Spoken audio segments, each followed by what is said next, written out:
Mitch is the author of Darwin's Apple, the Evolutionary Biology of Religion. He's a self-published ebook. It is a self-published ebook that challenges the existing theory of religion dogmas. Since he was raised by atheists, he never had to reject religious oppression. Rather, he seeks to reject pervasive, unrealistic, non-scientific thinking on all sides of the socio-political spectrum. Please give a warm welcome to Mitch Diamond.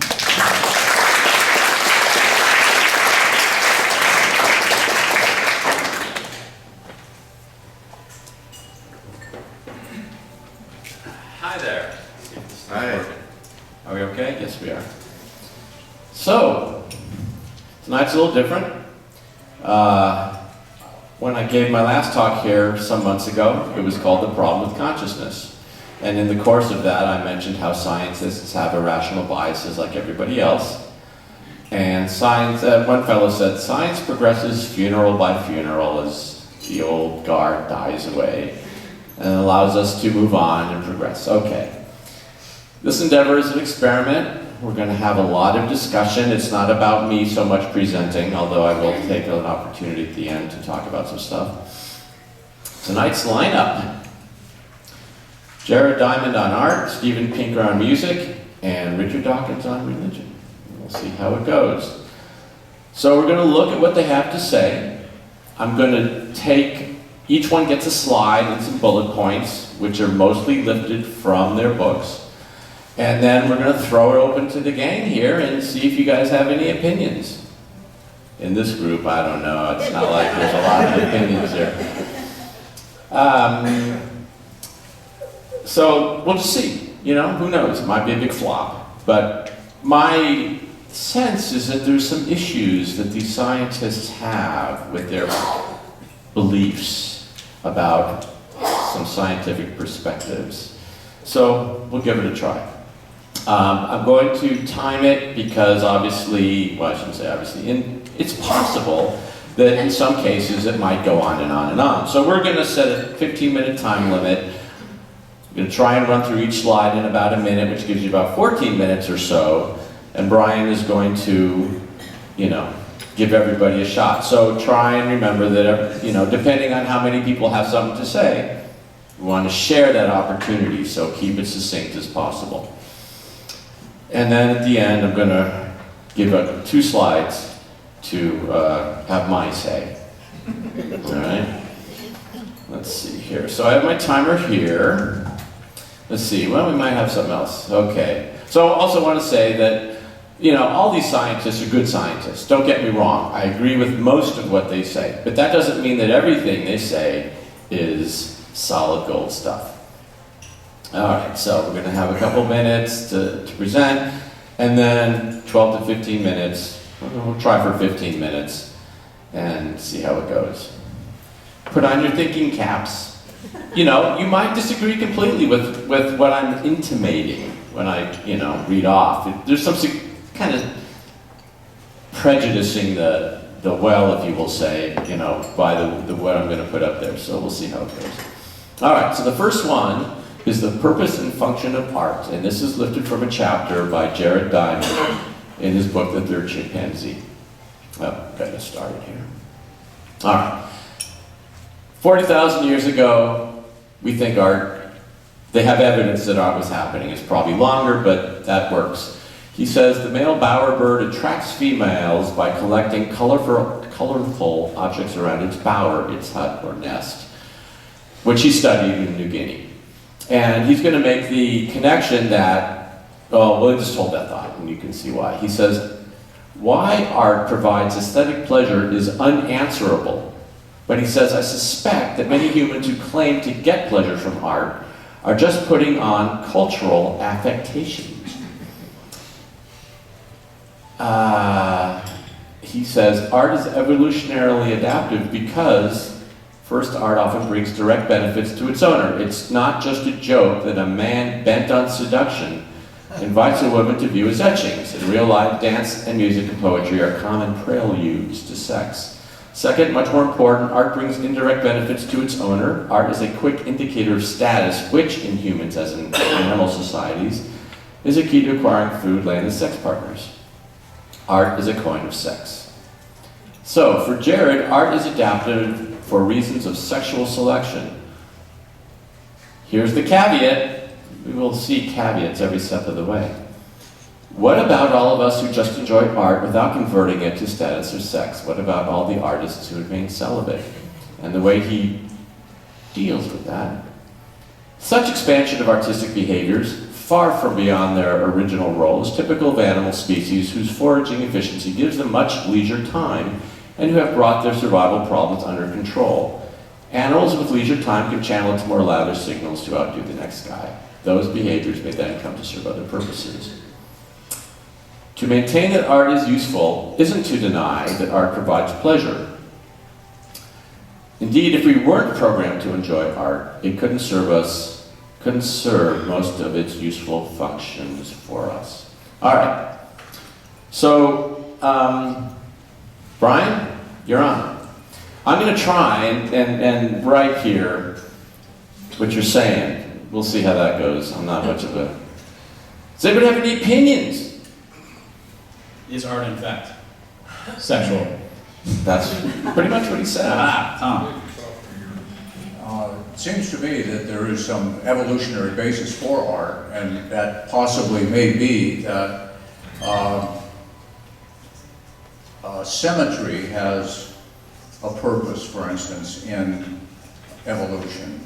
Trees are symmetrical, we have two arms, two eyes. We talk about having a balanced personality, a balanced approach to life. And so as just one example, I think evolution has designed us in such a way that symmetry is attractive to us. And if we align our lives with symmetry, aesthetics goes along with that. You have symmetry in art, and it's the same thing with contrast as well, and so forth.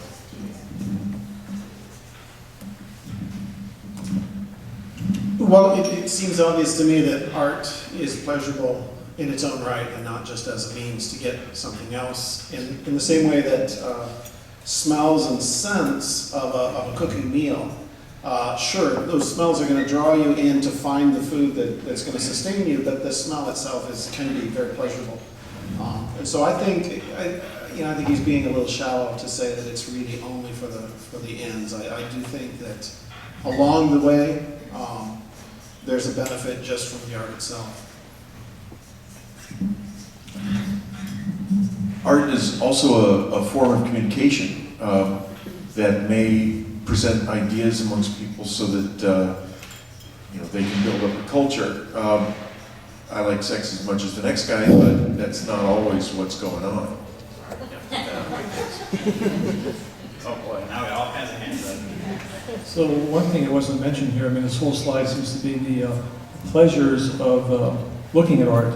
The flip side of that is the pleasure of making art, even if nobody else sees it. The whole creative outlet of creating something, whether it's a painting or a piece of sculpture or writing something, even if nobody else is going to witness it, that in itself is very satisfying. Just want to make sure that point was not forgotten. Are you considering cave painting art? Absolutely. Because I don't think that would, unless you're trying to impress somebody that, hey, this is something I killed, right? And we get this picture of a bunch of guys killing something. It's more storytelling, right? That would be more of like an early movie rather than art. I don't know. To get on the practical side of behavior, I'm an amateur musical player of banjo, guitar, harmonica, harp, and things, and in these musical jams all over the area. I'm a little bit better than average. Not a whole lot better, but a little bit better. And about every 3 or 4 years, some woman will approach me for sex. Most recent one was begging me for sex, even though I was backing out the door. So, art does spring, in a practical sense, sexual favors for some. I gotta learn to play banjo. I guess my opinion is that he's missing a step in there, or he's being jaded, because we see art and it makes a connection for us, and we get turned on. We're turned on mentally, most likely, but if we see that connection with somebody else who is also turned on by the same sort of art, well, the hormones happen. So. Right, let's Connection, yeah. Yeah, similarly to what Diane said, art is an expression of emotions, and it evokes emotions and a connection to things greater than just ourselves. Thank you. That's a good one. Very important. And who was it that made the quote of the musician and of, if a guitarist tells you that it's anything other than to get babes, then he's lying or something like that. But I look at art, like architecture, as comfort.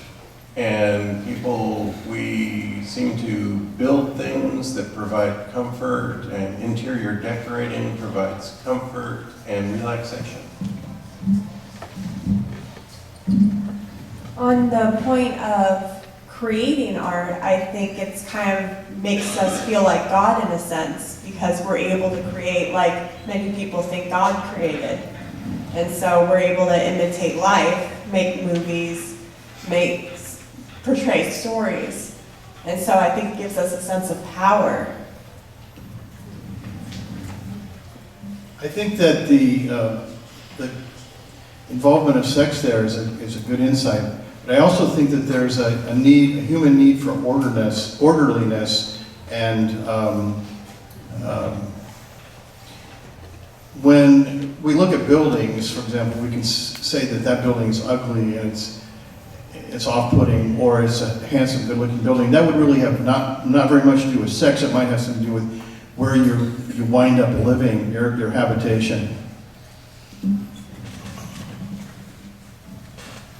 One thing I'd like to point out is the focus on sex over here seems to be predicated on a certain correlation implies causation line of reasoning, where yes, it might be the case that artists have a certain amount of access to sex, but that's not necessarily the only thing that benefit that comes from art. Artistic processes are involved in creating many of the other things that have other survival benefits for humans. So I think that might be something that's missing in this language.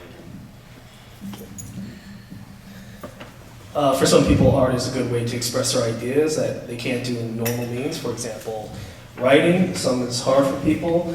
Also context in the world, for example, telling stories to express, lessons and stuff like that is easier to do than writing an article, because they can have people who view the art take themselves out of their own reality and kind of explore ideas that would be otherwise very uncomfortable.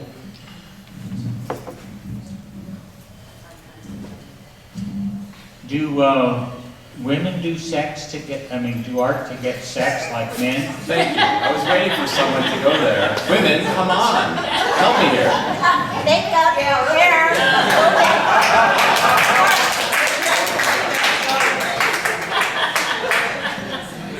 Maybe it's some way to it's some way to keep a memory through generation. Let's say to keep information, how this built looked like a couple centuries ago, or which gods was a couple centuries ago, how we live, what we do these days to keep it for our children, their children, etc. Yeah, I just had a similar thought. Artists, people want to live forever, and artists are the only true immortals, I think, because your work extends down through time. So, you want to live forever, you do art that people appreciate. What are we doing on time, Mitch? We're okay, about 4 minutes. Okay, go back here. Well, first of all, I don't know what Jared Diamond does, but if he's like most scientists studying bowerbirds, he has a desperate need for sex. He can see sex and everything. Also, I think that the problem here is where it says, for example, first art brings direct benefits, blah, blah, blah. You can substitute almost anything human does. You can substitute writing, you can substitute cooking, you can substitute architecture, so that saying that a particular thing is for sex is leaving out of the 100,000 things that humans do for sex. It all kind of boils down to that, doesn't it? I'm not so sure about art being a sexual attractant. I can recite Shakespeare's 18th sonnet, but it hasn't helped. Maybe tonight will be your night. I think that we can see by what everybody's saying that art is not just one thing. But, some people like that tend to think of art as, a bunch of people standing up in front of a painting at a museum and saying, oh, that really speaks to me because of blah, blah, blah, blah, whatever kind of thing. And, it's aesthetic appreciation. Just aesthetics in your own brain, what appeals to you, what looks right to you, what feels right to you when you make something or you see something or something is made very well and works very well. All of those things have to do with art. And, back to my great jewelry, I think women have been adorning themselves, humans have been adorning themselves first and foremost, probably, before they started adorning the walls, they were adorning themselves. And I think that probably did have a great sexual function, that it was something to allow you to rise above the crowd and, for the big guy to see me. So that's just a little 2 cents. Brian? Oh, after this one. Yeah, one quick point. When we were living in the trees or running around the savannah or something like that, we had to use all of our brain power just to stay alive. With the development of agriculture and manufacturing and everything else, maybe we needed the art just as a distraction for all our free time. Well, and that's kind of what he says, right? Isn't that what he says right there, the free time thing? Yeah. So, I was kind of, when you went to the female thing, I was kind of thinking, in the bowerbird example, which he uses to make his point, it's the male who's doing all the art. So when a female now, Jessica says the makeup, that's fine, but when a female does art, painting, sculpture, do we think the female is actually doing that for the purpose of attracting males? So who's that woman who does paintings of flowers, big? Georgia O'Keeffe. Do you think that that's,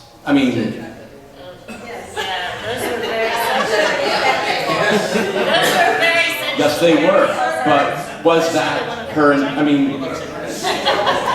yes, they were very sexual, but was her purpose, in fact, to attract or to present the sexuality of women themselves? Maybe. Not everything that has to do with particular traits or has to fire on all cylinders. You could have the general tendency.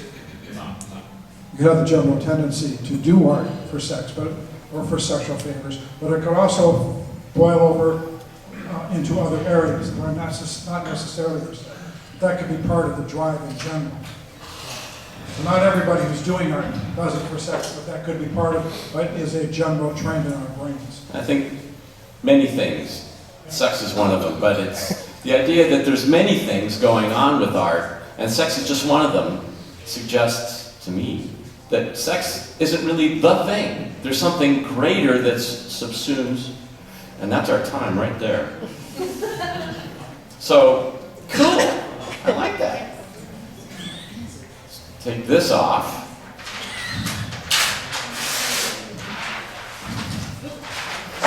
We'll go on to the next one. See how this flies. Our next one is Steven Pinker, The Purpose and Function of Music. And he talks about it in his book, How the Mind Works. In all cultures, certain rhythmic sounds give listeners intense pleasure and heartfelt emotions. Sure. Music is an enigma. Okay? Many suggestions have been made. Music bonds the social group, coordinates actions, enhances ritual, releases tension, but they just pass the enigma along rather than explaining it. As far as biological cause and effects are concerned, music is useless. I will conclude by arguing that some of the activities we consider most profound are non-adaptive byproducts. Music appears to be a pure pleasure technology, a cocktail of recreational drugs that we ingest through the ear to stimulate a massive pleasure circuits at once. Music is auditory cheesecake. How many know this phrase from Steven Pinker? Not too many, but he's rather famous for that one phrase where he talks about auditory cheesecake. At least an exquisite confection crafted to tickle the sensitive spots of at least 6 of our mental faculties. The 6 mental faculties stimulated by music, he says, are language, meter and prosody, which is the patterns of intonation and speech. Auditory scene analysis, how auditory perception is filtered by the brain. Emotional calls, music leverages human sounds that normally evoke emotions. Habitat selection, environmental sounds indicate food, danger, weather, etc. Music imitates these sounds. Music are like the templates of evocative environmental sounds. Motor control. Music taps into our motor control system. Music resembles repetitive actions. Something else. Something that explains how the whole is more than the sum of the parts. Some kind of spandrel or crawl space or short circuit or coupling that came along as an accident of the way that brain circuits are packed together. Sounds like And here's the caveat. Get used to it. This analysis of music is speculative. Music shows the clearest signs of not being an adaptation. Go. Music people in the house.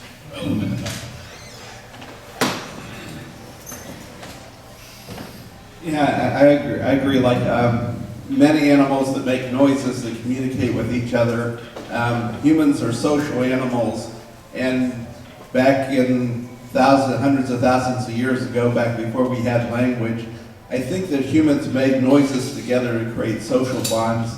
They created working societies that allowed them to hunt and kill mammoths and things like that, and kept the tribes together, for purposes of hunting and eating and mating and things like that, so that, the music actually preceded language, in my opinion. I mean, how many people haven't seen a baby discover their voice, right? It's almost musical in that way. Just suddenly singing or screaming, mostly screaming. I'm surprised that he talked about 6 mental faculties, but he didn't talk about the time aspect of it. Because part of the way the brain works is you've got this narrative going on and you tell stories. And if you think about your memories don't come out in one piece, they come out over time. And one of the things your brain does is correlate things over time. And one of the pleasures that you get from music is anticipating what's going to come next. You recognize the pattern and you say, oh, we're going into the chorus now, right? And there's a pleasure in that. And anyway, I think maybe that's that something else category. I think that's quite important.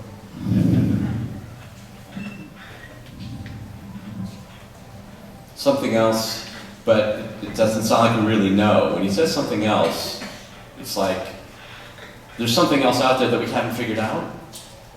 Yeah, but I think there's something very important about this, recognizing patterns. Okay. Patterns.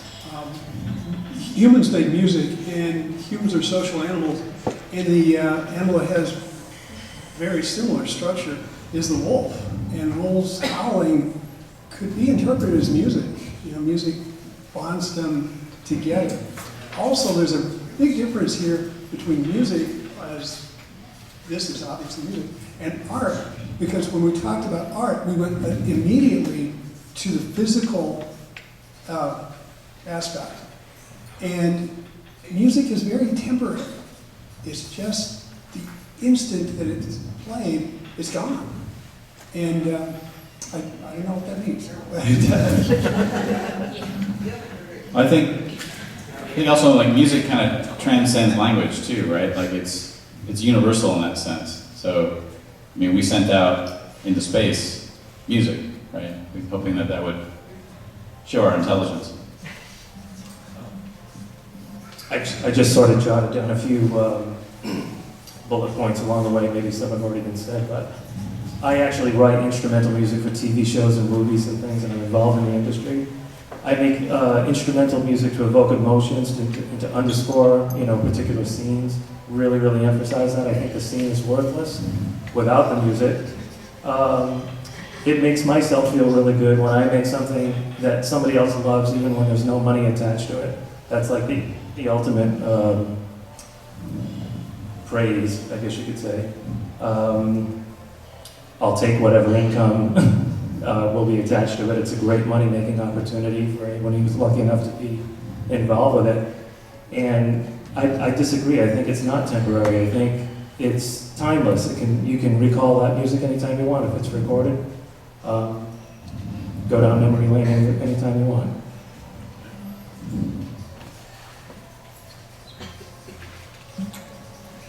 I think music is just, it's similar to any other form of art in that it is something that we think of aesthetic, but it's associated with a particular form of sensory input. So it's not that different from our previous discussion of art. We're talking about visual art or writing or other forms of creative process where those creative processes themselves clearly have other benefits to people, but there are these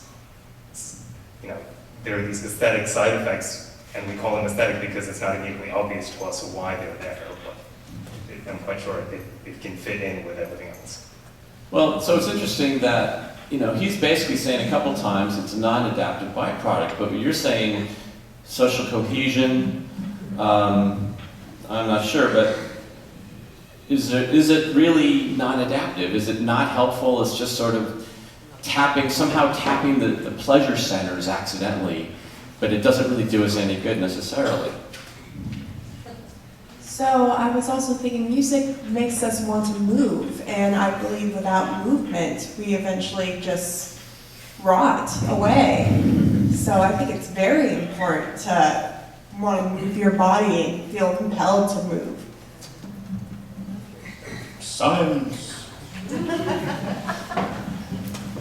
I think music certainly gives almost a voyeuristic insight into, for instance, songs that we all enjoy.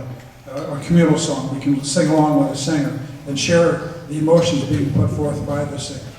So there's that concept in a social and, as I said, voyeuristic way.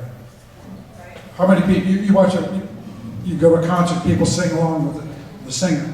It's a very much of a shared experience. A couple of things.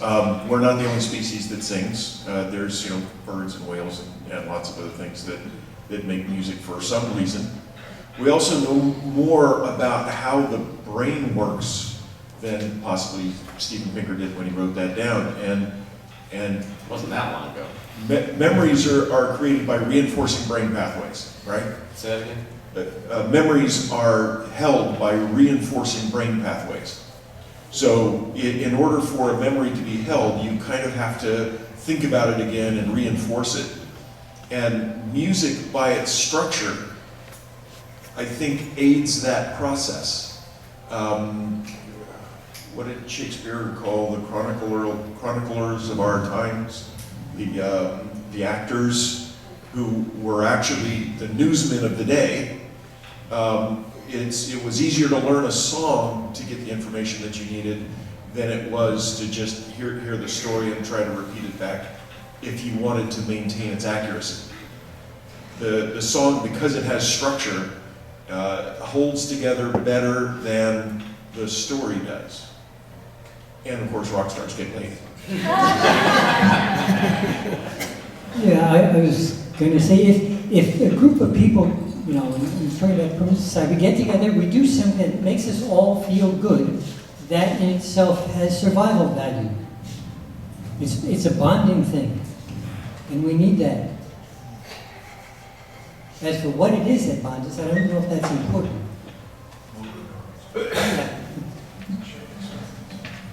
Everything comes down to dopamine. I think he was saying before that, I think what you were saying was that music, when you listen to something else and you can sing together or whatever, that bonds the group. But it's also true that somebody had to write a song, somebody had to play the song or sing the song, and all of those things give you a real insight and direct feeling into somebody else's brain, which is very cohesive building, I think. Yeah, I agree with the joy and that being, needed in the lives of people and the social part of it. But, so when was it he said this? How the mind works. How long has that book been out? 10, 15 years, maybe 20, I don't know.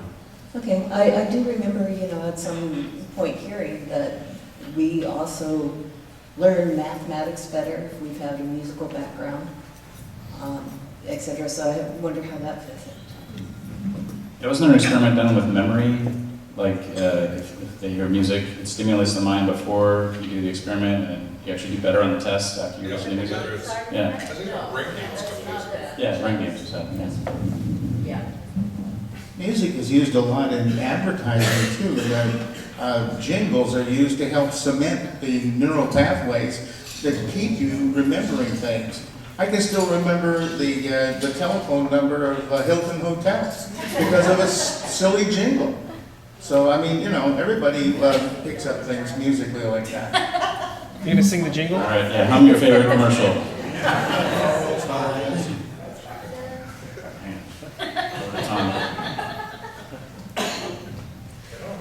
I would say that music gives human beings an evolutionary advantage because of what I've seen traditional society people rowing on the Congo, and they have a cadence and they can pull longer and faster and better because they're singing. And I think that maybe that's the origin of our music. That's another group cohesion kind of thing, it sounds like. Is that right? It's not what? It's a group cohesion result. Yeah, it coordinates actions. Yeah. And I think go ahead. that gives you an advantage. All I know is at the end of Bill and Ted become like a huge rock band, and their music brings everyone together. World peace, right? Be excellent to each other. Anybody else? Last call. All right. Move on. So, it sounds like maybe, I don't know, show of hands. Is it an accidental byproduct, do you think? How many? Not so many. Most people, it has advantage. It's something that's evolutionarily advantageous. It increases evolutionary fit. Okay. That's what I'm hearing. Cool. I like that. All right. So now we get into the meat of the matter. God delusion. I'm not even going to ask. I've gone over this with people already. So, Who's this Richard Dawkins? No, I'm just kidding. yeah, that's what I'm saying. All right, so we're going to have one column where he talks about evolution, and the other column is going to be something different. Any creative, and everything here is a direct quote.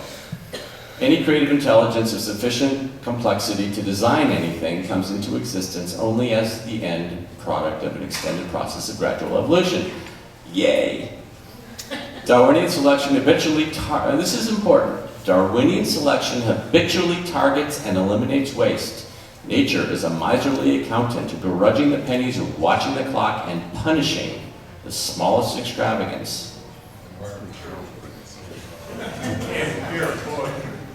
Yeah, well, tries. And of course, in the course of his argument against God, he says who designed the designer, which I think is a very reasonable argument against the proof of the existence of God, if that's important to you. Why did our ancestors who had a genetic tendency to grow a God center survive to have more grandchildren than rivals who didn't? That's basically the evolutionary question that we're trying to figure out. The Darwinian wants to know why people are vulnerable to the charms of religion and therefore open to exploitation. And I point out that vulnerable is italicized in the book. I didn't. All right, now religion. No known culture lacks some version of time-consuming, wealth-consuming, hostility-provoking rituals, the anti-factual, counterproductive fantasies of religion. Perhaps religion doesn't have a direct survival value of its own, but is a byproduct of something else it does. We've seen this byproduct thing before. People devote time and resources to costly activities that flow from holding religious beliefs. Hang on a second. No.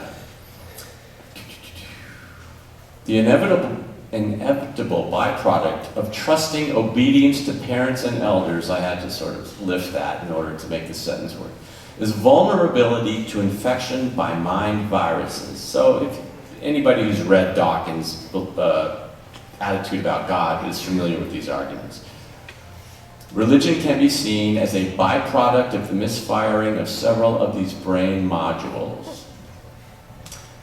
Here's the caveat.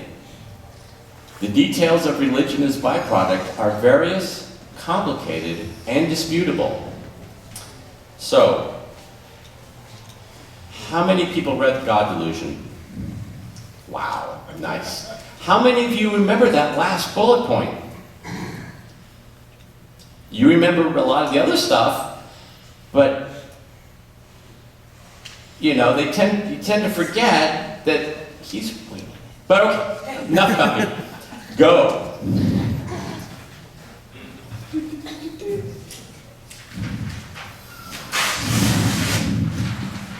This may sound sarcastic, but the reason that the surviving cultures all have a religion of some kind is that religious cultures tend to be violent.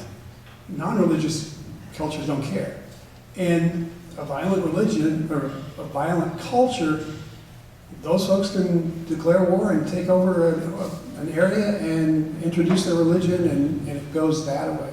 I think a lot of religion, especially historically, is based on the need for a nation to survive and flourish, and not the actual religion itself. I'm going to take an unusual nuance on religion. I don't think religion is altogether bad. I think that religion was an early attempt by humans to understand the reality around them, and that 3,000 years ago, religion was state-of-the-art science at the time. I think that now we're in a religious reformation, which I call the evidential reformation, where science is the new Bible, but yet, religion is important, and that you have to have some type of perspective of what's the meaning of life, where is humanity going, and where does right and wrong and morality come from. So I just look at it as, an evolutionary step similar to like Don't Ask, Don't Tell when Clinton introduced that originally. That was a pro-gay, decision, to help gays be in the military, whereas, society evolved, it became an anti-gay issue where it held gays back from being fully accepted in the military. So I look at religion as that way, that at the time that it was created, it was state-of-the-art science, and now it's obsolete science.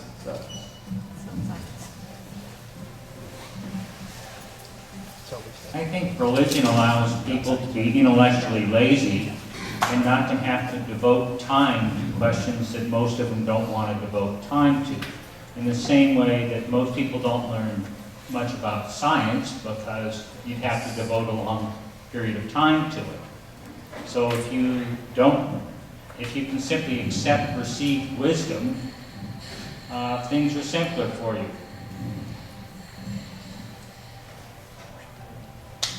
Well, let's not forget that for key members of a religion, religion is very profitable to them personally. They get power, they get money.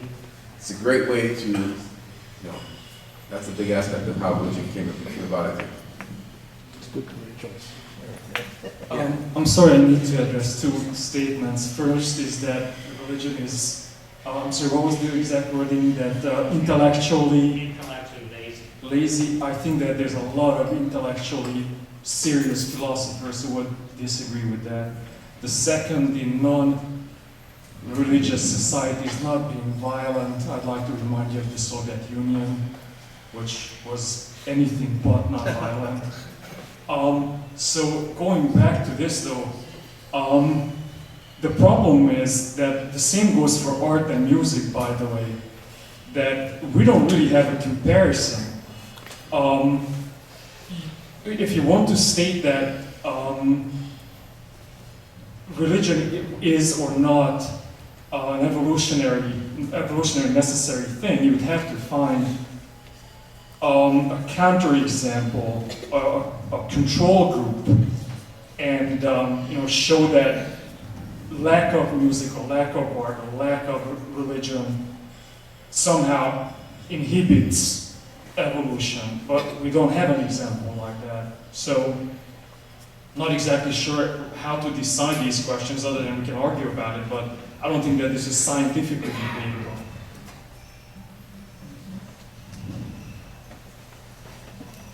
I think a key part of who we are as animals is we're extremely social. We don't want to be alone. We don't like the feeling of being alone. We don't like the feeling of being misunderstood. And who always understands us is God. God's always with us, apparently.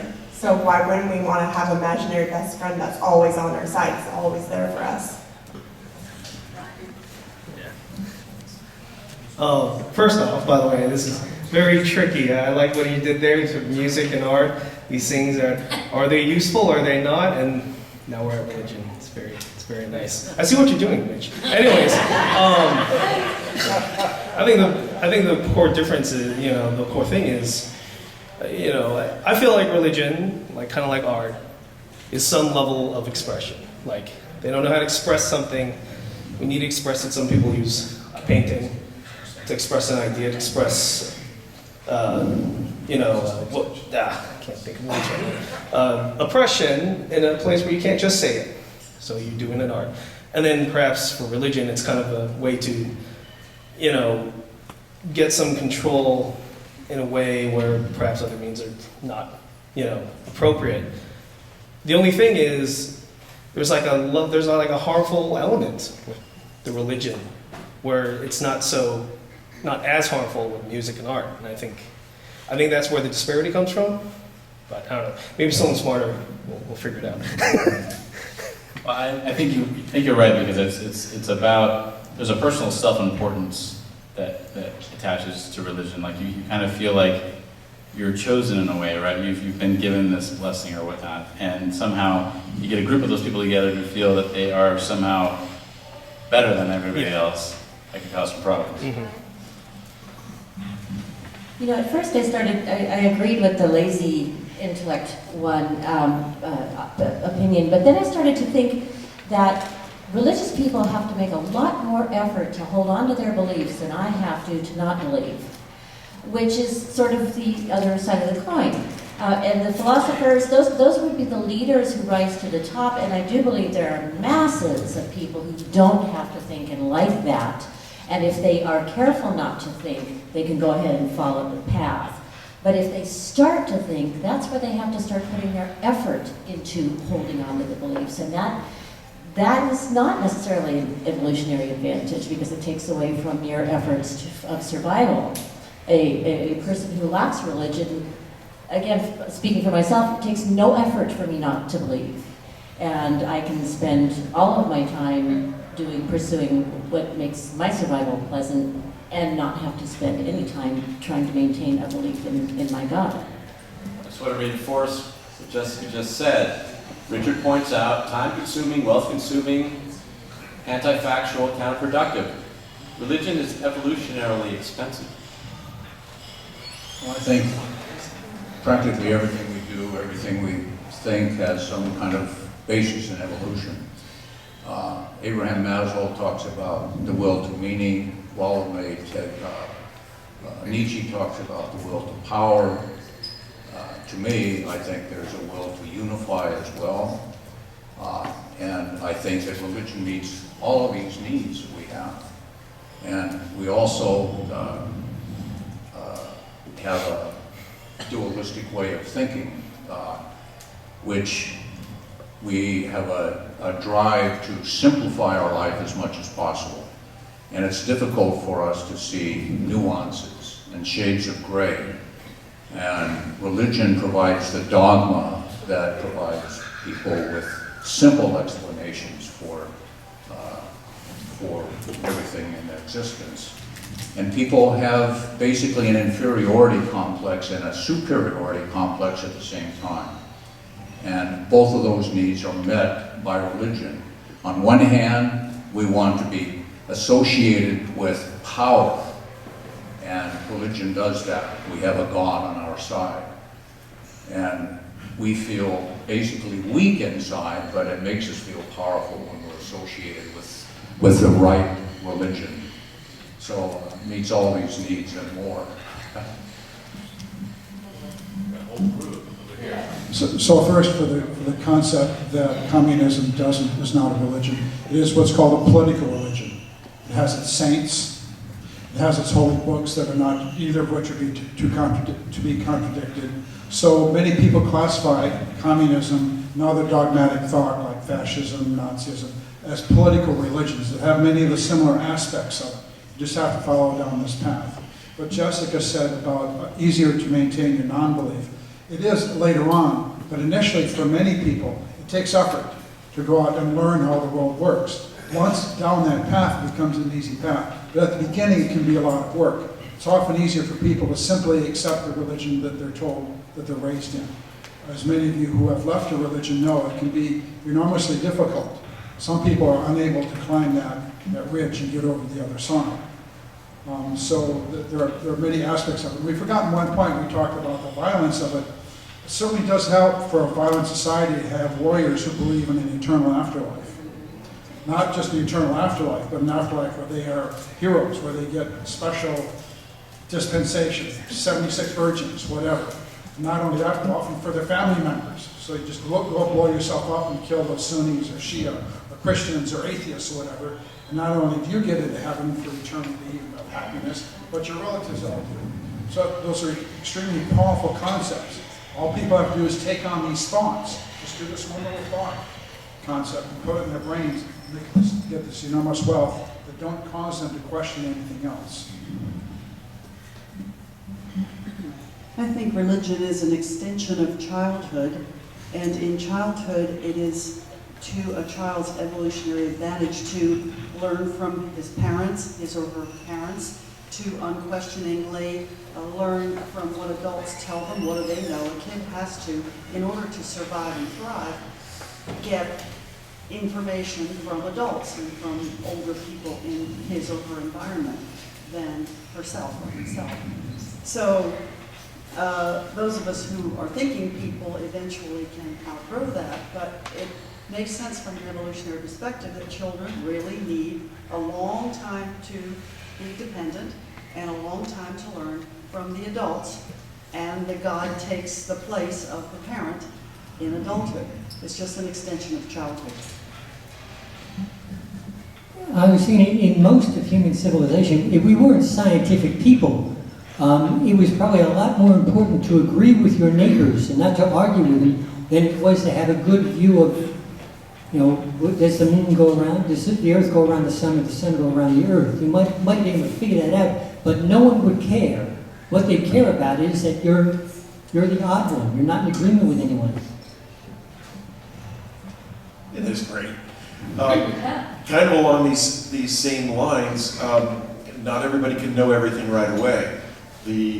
Accepting the simple explanations for things gives people an opportunity to say, okay, now I can go out and grow some food, and then I don't have to think about that stuff, how the world works, because I've got a simple explanation for it. That may have been an advantage to having religion to answer those big questions so that you can get back to work.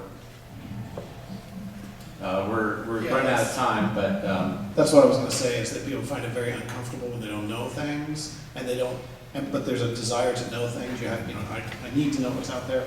But if you have a simple explanation, that allows you to get on with your life. Everybody wants one more. Can we give like another minute? Mitch? Sure. I know this would be a hot topic. So as someone who teaches environmental and earth science, all the time I've been listening to his wonderful discussions. I've been over here pissed off about what he said about nature being a miserly accountant grudging the pennies. So I just want to throw something over on that side. Wasn't it in Werner's talk where he was talking about the blind elephant, where the other elephants take them around, and all these, there's so many examples, and if nature is punishing the smallest extravagances, I don't know why any of us are here. And certainly we've got our, I think it's very forgiving. It's trying to forgive our climate change efforts for us. It's trying to fix things. It gives opportunities for niches as things change and evolve, finding a new niche. So I just was I was all over that one. Why'd you guys throw me other side? Well, okay, so we pretty much exhausted it. I hope we could keep going if you want. But I did kind of want to get back to this, his basic argument, which is, like Pinker, he says religion is a byproduct. That it doesn't have any advantage in and of itself, it's sort of rode in on some other stuff that happened. And Pinker's argument, you guys didn't buy the byproduct. But here, I know in this place, I've talked to lots of people, and they believe that religion is a byproduct. So, how many think religion's a byproduct? How many think it's not a byproduct and is evolutionarily advantageous? Well, that's interesting. It looks like there's more people who think it's evolutionarily advantageous. So, do you want to keep going? I'm happy. So who has more to say?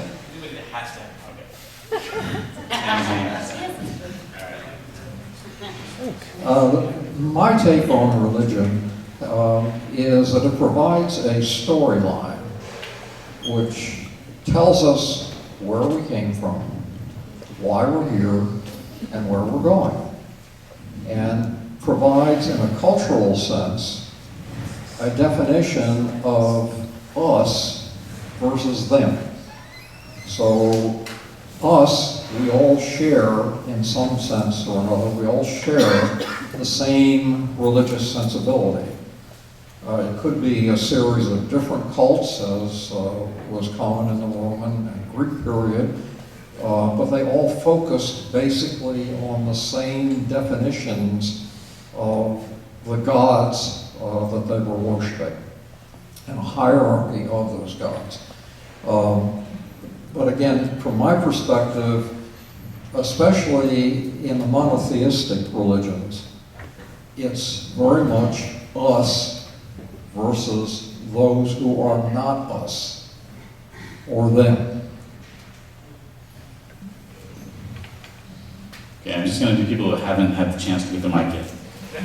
Something from a little different point of view is religion is probably one of the best businesses going. They never run out of plots in heaven to sell. Totally tax exempt. The people that rise to the higher positions not only get enormous amounts of money, but enormous amounts of sexual power and other kinds of power as well. All they have to do is they have to be a good salesperson in being able to sell somebody something that they don't need. But that's what the American life is all about. Can I get a Darwin? All right, Joel's got something.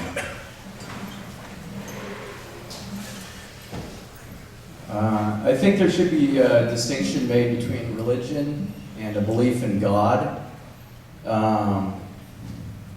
Let's see, I think religion is a place for the gullible and where they can feel at home. And religion, and also I would say a belief in God, is a placebo or a rationalization for their fear of death. So that's it. So I'd like to tell that I agree with the point of view that religion is byproduct, and it's byproduct of, and actually perfectly evolutionized byproduct of willing of power. Because if we will see in the nature, how in the nature is decided who is pack leader, the bigger, the stronger, faster, and so on. People usually don't do that. Bigger person is not usually faster, stronger, so you have a lot of things to choose from. But using religion and any other tools, you can rationalize your power, and a lot of religions actually contains that every power is from God, gods, and so on. So let me reiterate, I think I agree. And I think that religion is a byproduct of control and of want of power. I also think that religion it's a good way to avoid responsibility for your action. You always, even bigger, you don't need to make any decision. You have a leader who told you what is right, what is not right. So it's some kind of, I'm not sure about my English pronunciation, but idea from Eric Fromm books, Avoiding of Freedom, something like this story. So he told that people try to avoid in any way to making a decision, and because they need to keep responsibility for this decision. If we have a leader or book, Bible, let's say, we don't need to make decision. We have ready decision. All right, let's cut it off there. I think you guys can. After we're done here, I think there's plenty of discussion to have afterwards. So let's finish up. So I have 2 slides to finish up, and some of you stole my thunder. I expected more byproduct. Thank you very much for the byproduct vote there. Given that I've talked to a lot of you, and many of you had told me that you're into the byproduct aspect, so we have to talk about the problem of byproducts. Dawkins, Pinker, and many others believe religion, art, and music are byproducts, as we saw. So, for those who may have looked into this issue, it essentially started with this article called The Spandrels of San Marcos by Stephen Jay Gould and Richard Lewontin, in which they use architectural examples to illustrate byproducts. And they say, we deliberately chose non-biological examples because the primacy of architectural constraint and the epiphenomenal, nature of adaptation are not obscured by our biological prejudices. If anybody understands what the hell that means, please come and tell me when this is over. But this is a good example of the way Gould writes and tries to make you believe. Okay, Dawkins says the idea of psychological byproducts grows naturally out of the important and developing field of evolutionary psychology. I italicized naturally. He did not. Because whenever someone says naturally, almost invariably, it's a case of special pleading, which we've talked about a lot in here in terms of Christian apologists, right? Naturally, it's naturally that way, just because I say so.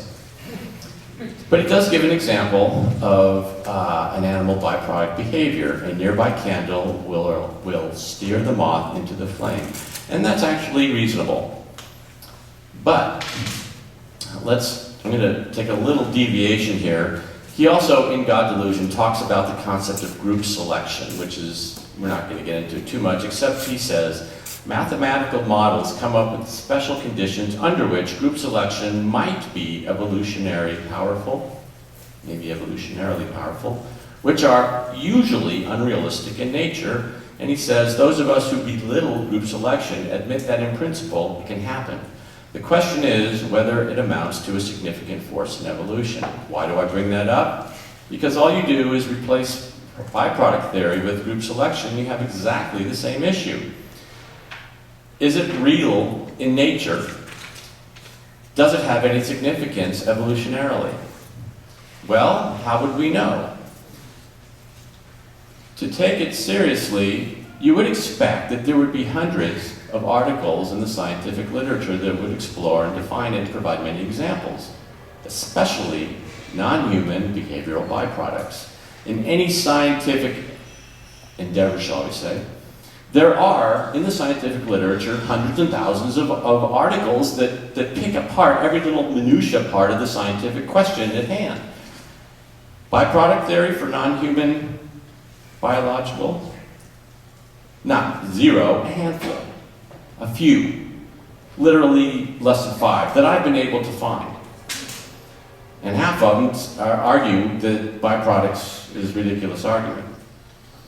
Please, if you know of any scientific literature not written by Stephen Jay Gould that discusses the biological, non-human byproducts, especially in terms of behavior, I would like to know about it. I have not been able to find it. A couple. And I can show you what I've been able to find. But, I mean, come on. It's an example of the Emperor's New Clothes. You know the story, right?